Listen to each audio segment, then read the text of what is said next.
how long does it last? A minute or so, Oh, okay. you know, and then that would end the piece really quietly. I see. Okay. Rather than Right. Boom. right. Ooh, That's my phone.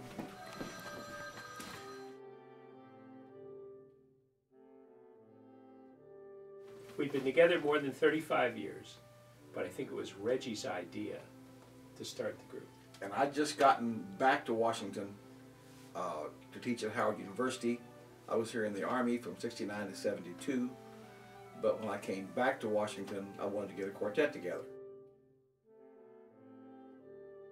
Rich and I were in the original quartet, but at that time, I was the only one that wasn't in the Army band.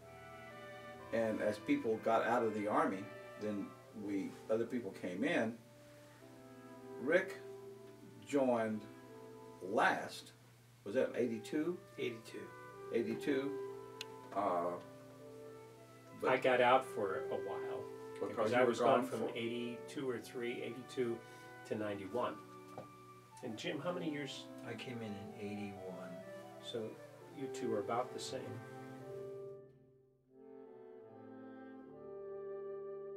I actually have that program, but I wasn't in the group at the time.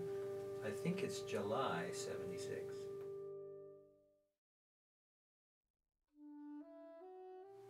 Well, I guess there's two groups of people. One that has heard a saxophone quartet before, and then there are those that haven't.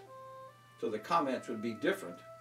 The ones that have heard quartets before probably tend to focus on programming, what we played, and the ones that have never heard a saxophone quartet are usually surprised at the sound of a saxophone quartet.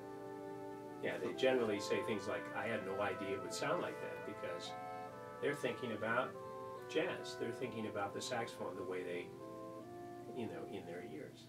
And so when we play Bach and French music and all sorts of transcriptions and original works for quartet, they're surprised.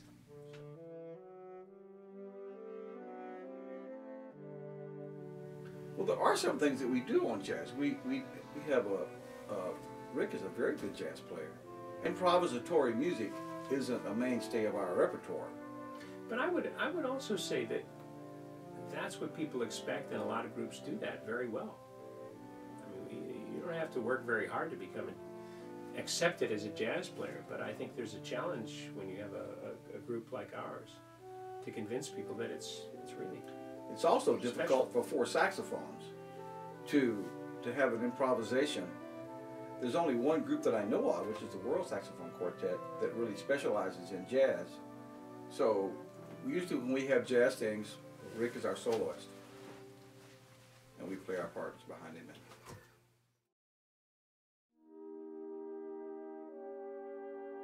You know, sometimes we go after a theme like music around the world, and then we may do a French-based program. There's plenty of French music. We always try to have a theme now to build the music around something. Like Bach to the Beatles or something like that. Right now we're doing the classical quartet, past meets present. So we get to use modern instruments, because the saxophone is very young, 1840, with old pieces. The last piece on the program right now is from the 15th century.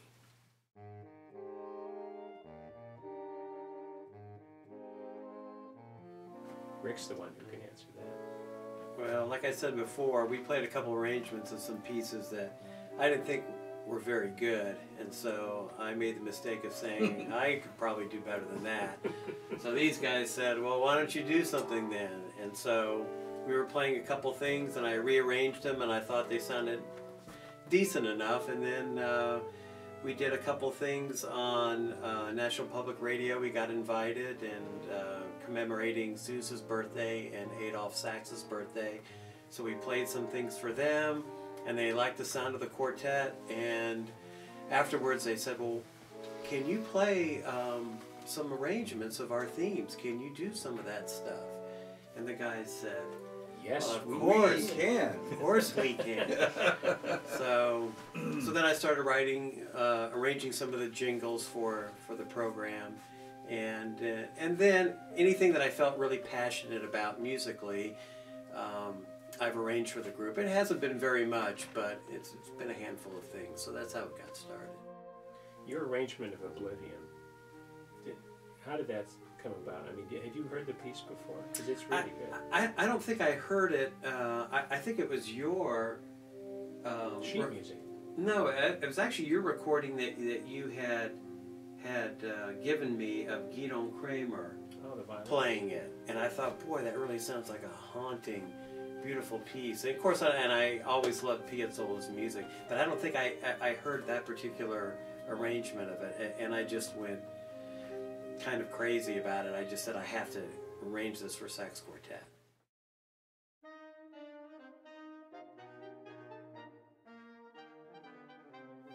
Since 1997, and Rick referred to it earlier, November 6th is the birth date of Adolphe Sax and John Philip Sousa, and we did his arrangement of Stars and Stripes, Sousa's piece, on Adolphe Sax's birthday, and talked about the saxophone, and they liked it a lot.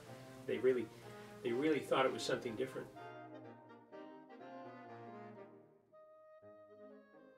When you show up in a hall and have 2,500 people pack it to hear 4 Americans, you can kind of get giddy inside, although you're scared to death. But the sights, the sounds, the smells, the food, and the reception, this huge gathering, and the Chinese, very interesting, when the concert's over, there's flowers all over the place, and then all the dignitaries want to be up on stage taking pictures with you. Lots and lots of pictures. The second tour was interesting because we asked that the audiences be a little smaller. I mean, you would never do that here.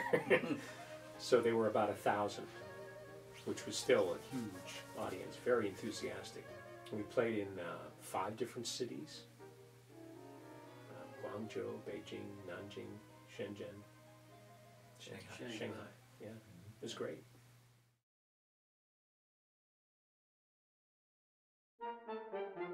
There are so many people who have never heard a sax quartet before. I think that's the joy of it, to play for people who, we see hands going up all the time in concerts. I've never heard that before. Or they might have heard Rick's arrangements of us playing on All Things Considered. They had no idea it was a sax quartet. That's kind of fun too, because the sound wasn't what they expected. Where's that sign of mine? You can end with that. Yeah, I'll give Cooper. Yeah, You know, that Gregorian. yeah.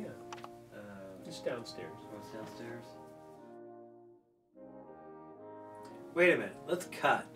Well, I can just keep it rolling. It doesn't even matter because I can edit it in between. Here's that one comment. It's not gonna sound right, Reg. Well, you're right. So That's what editing is for. Yeah. so if you could. This will all be in the bloopers too. That's the best part because we got it all recorded. So.